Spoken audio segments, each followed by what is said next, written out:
My dear young brother, the young guys that are here, if you're fasting, staying at home and watching movies, you're not fasting. You're not fasting. Because your heart is still giving in to the wrong temptations. The entire exercise of fasting is you constantly remember, yeah, just like I'm fighting my stomach, just like I'm fighting my throat, I gotta fight my eyes. I gotta fight my mouth. I gotta fight my tongue. I gotta fight my desires. I gotta fight my hormones. I have a fight with everything now. The thing we see is the drinking and the eating. But everything else, لَعَلَّكُمْ تَتَّقُونَ. If we don't remember this, then we become just like Banu Israel. They fasted, but they didn't have what? They didn't have taqwa. Man, they didn't have taqwa, but they fasted. If you forget why you're given the fast, then you're just doing what Bani Israel did. Allah said to you, كُتِبَ عَلَيْكُمْ الصِّيَامِ عَلَيْكُمْ مُقَدَّم. This is called مفعول جار مجرور مقدم. Especially on you, it's your turn now. I'm giving you what I gave to them. They did not benefit from fasting. They didn't get taqwa. Hopefully you will get taqwa. That's what Allah is saying. That's what Allah is saying when He gave us fasting. What is the first thing people think of when they think of fasting? They think of iftar. They think of iftar. Fasting is your training for real life. And by the way, I told you, when training goes on, then it's easier. Controlled fire, controlled situations. What does Allah do? Does Allah make fasting in Ramadan easier? Does He cage up shaitan? Does He put the shaitan away? He does, doesn't He? He's going easy on you. So your heart can get a chance to train and get better without being in the battlefield. The second Ramadan is over, Eid Mubarak, guess what? Shaitan is out. And the war begins. And all of that training will now come in handy. But if you didn't train yourself properly, Look, just to help the younger guys here, this is for the younger guys especially. If a guy wants to join the army, he has to go through physical training. So they make the guy jump over a wall or climb a wall and go on the other side.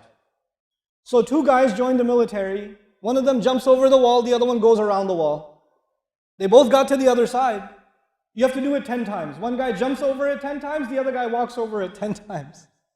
Right? Now when they're on the battlefield and they have to go over a wall, who's going to go and who's going to fail? You understand?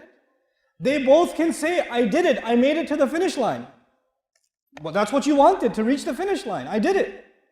You will fast and your brother will fast, but your fasting will not be the same. It won't be the same. There's the guy who applied himself and actually trained himself, and the guy who didn't train himself, they're not going to get the same results. Now let's move on. Allah says, أَيَّامًا مَعْدُودَاتٍ. أَيَّامًا مَعْدُودَاتٍ, which means very few days. You know what that means? The ayah I just talked to you about is not about Ramadan. This is not Ramadan yet. The word ma'dudat in Arabic grammar, they call this jam'u qillah, which means less than 10, 9 or less. 9 or less. Which means this ayah is about the old fasting. The fasting before Ramadan, which was on the same days as the Jews. Or the middle 3 days of the month and all of that. Few days. Allah says, I've made fasting mandatory on you just like the old nation. Meaning just like them, same days as them. أياما معدودات. فَمَنْ كَانَ مِنْكُمْ مَرِيضًا أَوْ عَلَى سَفَرٍ فَعِدَّةٌ مِنْ أَيَّامٍ أُخَرَ. If any of you is sick or you're traveling, then you can make it up later. وَعَلَى الَّذِينَ يُطِيقُونَهُ فِدْيَةٌ طَعَامُ مِسْكِينٍ. And the people who don't have the ability to do that, they can't make it up, then they can feed a poor person. So now I'm going to remind you, so you pay attention. There are 2 things you can do if you miss the fast. This is before Ramadan. What did Allah tell the Muslims? There's 2 things you can do. What are the 2 things? You tell me. What's the first thing? No, if you miss the fast, what can you do? You can make it up. You can make it up. What's the second thing you can do? Feed the poor. It's 2 options. There's 2 ways you can fix it. 2 ways to fix it. Remember that. 2 ways to fix it. But 2 ways to fix it before Ramadan or after Ramadan? No. This is before Ramadan came down. These ayat are not about Ramadan. These ayat are, Muslims didn't know about Ramadan yet. They just knew about the fasting like the fasting of the Jews. And if you fast those few days and you miss them, you can make it up or you can feed a poor person. Okay. Then Allah says, وَمَنْ تَطَوَّعَ خَيْرًا فَهُوَ خَيْرٌ لَهُ. Now, if you give a poor person sadaqah, or you feed a poor person, or you volunteer to make up the day, Allah says if you volunteer to make up the day, it's better for you. It's better. Even though I'm giving you both options, you should make it up. Okay? But it's not, you're not sinful if you feed the poor person. This is what the Sahaba had. Okay. وَأَن تَصُومُوا خَيْرٌ لَكُمْ إِن كُنتُمْ تَعْلَمُونَ. If you fast, it's better for you. If you knew, fine. Now Allah talks about Ramadan. So I want you to understand the history first. When the Muslims first heard about fasting, the Sahaba heard about fasting, radiallahu anhum ajma'een, it was less than 10 days. Number one. There were two ways to get out of it. Number two. And even if you want to volunteer, you can make it up. But you have the option. You have the option. Okay. Now Allah says, Shahru Ramadan. The month of Ramadan. This is the next ayah. This is the only ayah actually about the fasting of Ramadan in the Quran. This is the one. الَّذِي أُنزِلَ فِيهِ الْقُرْآنِ. Now listen, I told you, when people think of Ramadan, what's the first thing that comes in their head? Iftar, pakode, samosa, make sure you have enough ketchup in the house, you know. You go extra shopping for all the sodas and all things. People, Muslims usually, they don't lose weight in Ramadan, we gain weight in Ramadan. Right? That's our practice. Even fasting, when you think of Ramadan, the first thing you think of is fasting. If you don't think of the food, at least you think of fasting. Or you say, man, Ramadan this year is coming in the summer. Oh, it's going to be hard.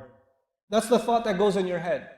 Allah says in the Quran, the first thing you should think about when you hear the word Ramadan, Shahru Ramadan, alladhi unzila fihi al-Quran.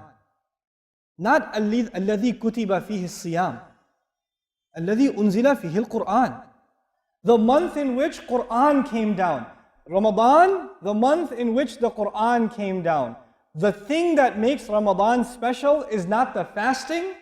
The thing that makes Ramadan special is the Quran. That is Allah telling us. That is Allah telling us. Now you have to ask yourself, if you are fasting in Ramadan, but you don't recite any Quran, you're fasting in Ramadan, but you didn't memorize not even one page, the whole 30 days, not even half a page, not even 2 ayahs. You didn't memorize anything in Quran, from the Quran. Then how do you understand what Allah is saying? The entire purpose of Ramadan is to celebrate the Quran. I told you the first thing you need for a nation is a capital. What's the new capital? Kaaba. The second thing you need for a nation is a constitution. What's the constitution? Quran. And when the constitution is written and passed, then every nation celebrates. Every nation that has a constitution day. The day on which their constitution was implemented. They have that day. Okay? Our constitution is celebrated, it was revealed in the month of Ramadan. Allah didn't give us one day to celebrate. He gave us 30 days to celebrate the coming of the Quran. This is, the month of Ramadan is the celebration of the fact that Allah made us an ummah. Now we have our own capital, and we have our own constitution, and we have our own days of fasting. No longer the same as the days of the Jews. No more ayyam ma'dudat. Now it's Shahr Ramadan. They did not have Shahr Ramadan. So Allah distinguished us from the previous nation now completely. Now it's done. Now if you want to consider yourself, Ya ayyuhalladhina amanu, you got to change the direction you pray, and you got to change the days you fast. You don't have the option. You know, before they were told, وَارْكَعُوا مَعَ الرَّاكِعِينَ. They were told you can make ruku' with those who make ruku', and they might not have had a problem with that. Why? Because it's still in the same direction, but now it's changed. It's gone now. By the way, on a side note, recently I made friends with a rabbi back in Texas. And he's a research scholar in Judaic studies. And I talked to him about Musa alayhi salam and other things. We talk about other. So I asked him one day, when you guys pray, do you have ruku'? Quran says about the Jews, وَارْكَعُوا مَعَ الرَّاكِعِينَ. He didn't say وَاسْجُدُوا مَعَ السَّاجِدِينَ صَلُّوا مَعَ الْمُصَلِّينَ. He says وَارْكَعُوا مَعَ الرَّاكِعِينَ. So I said, how come Allah said that to the Jews? Let me ask if you have ruku'. I mean, I know they have sajda, they have ruku'. They said we have some ruku'. We do it once a year. We used to have it all the time. And I said, do you have sujood? And he said, yeah, we did have sajda. We did put our head on the ground. But we have a prayer now in which we complain about how we don't do it anymore. Ya salam. Okay. That's their, I mean, I didn't make this up. He told me this. There's a rabbi telling me this stuff. You know? So they lost the sajda and they have something from the ruku' left. So Allah told them, وَارْكَعُوا مَعَ الرَّاكِعِينَ. And He also told me in their prayer actually, the final part is ruku'. That the ruku' comes after and the sajda comes before for their prayer. Right? If they do make sajda, they make it first and they make ruku' later. And when Allah was talking to Maryam salamun alayha, He said, وَاسْجُدِي وَارْكَعِي. Right? He told her, make sajda, make ruku', because in their sharia, sajda came first and ruku' came second. So it's appropriate to the ayah. But anyway, coming back to our subject in the month of Ramadan. شهر رمضان الذي أنزل فيه القرآن. Then he says, هدى للناس. This part of the ayah is a slap in the face. He says, Quran is guidance for all people. This ayah is not just to the Muslims. It's also to the Jewish community of Medina. They believe that when wahi comes, it comes for who? Just themselves. It's just themselves. Allah says, no. You are not going to this time. This wahi is not just for you. It is for all people. Hudan lin nas.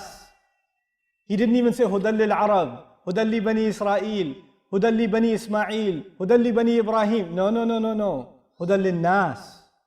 This is guidance for all people. This is one of the most beautiful things about our religion, folks. It is one of the most beautiful things about our religion. I don't care if you go into a masjid in America or Australia or the Khalij or Pakistan, if there are multiple nationalities standing in one row, you don't make a distinction. The rich people should be in the first row. Middle class should be in the second row. The janitor should be in the third row. Nope. Everybody stands in the same row. And it could be that the boss and the worker are standing together. And it could be that the worker is in the first row and the boss is in the last row. That could be too. It could be that the guy who works for you is leading prayer and you're praying behind him. That could be too. Allah made this guidance for all people. And you know what that means? He made all human beings equal. Just by Quran, by the institution of salat. We cannot be racist because we have salat. We cannot be supremacist. We cannot think my nation is better than your nation. My nationality is better than your nationality. My language is better than your language. My skin color is better than your skin color. My village is better than your village. We can't do it. And you know when we are reminded that we can't do that? When we stand together in salat. When Bilal radiallahu anhu is standing next to Uthman radiallahu anhu, we are reminded that we're equal. This is hudan linnas. That's what that means.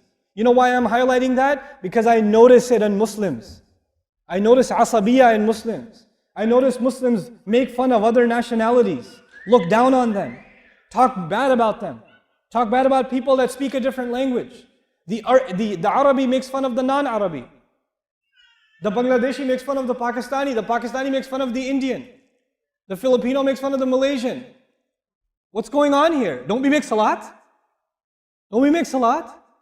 Because if we're not learning from our salat, if we're not learning from this Quran, then it's like I tell you, we're just a shell. You know, if you have a shell and you don't have any egg inside, that's what our Islam is sometimes. It's just you look like Muslim, you say the words that Muslims say, but inside your heart, there's no love for your deen. Every one of us here that are sitting in this audience, so many different countries are sitting in this audience right now. There's such an international gathering right here. This is a United Nations meeting right now. You know? Let me tell you, I don't know your name. Some of you know my name. I don't know your name. But you know what? We have a relationship with each other that is thicker than blood. It is thicker than blood just because of La ilaha illallah. Just because of that.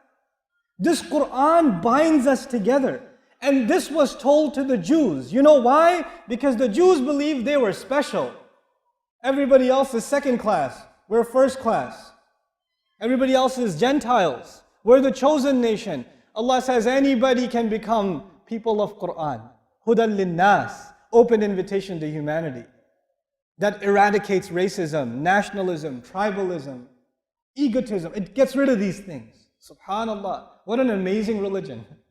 It's such an incredible thing. Even in America, I can tell you, there are black churches, there are Spanish churches, there are Greek churches, even of the same denomination. And then in the heart of Brooklyn, you're going to have, in New York and Brooklyn, you'll have different churches, different ethnicities. You walk into the masjid, it's an international conference again. All the same ethnicities standing together. They don't even speak each other's language, but they're praying together. The same Quran unifies us. Because when we stand in salat, what are we listening to? It's Quran. هُدًى لِلنَّاسِ وَبَيِّنَاتٍ مِّنَ الْهُدَى. And there are multiple proofs, clear evidences for guidance.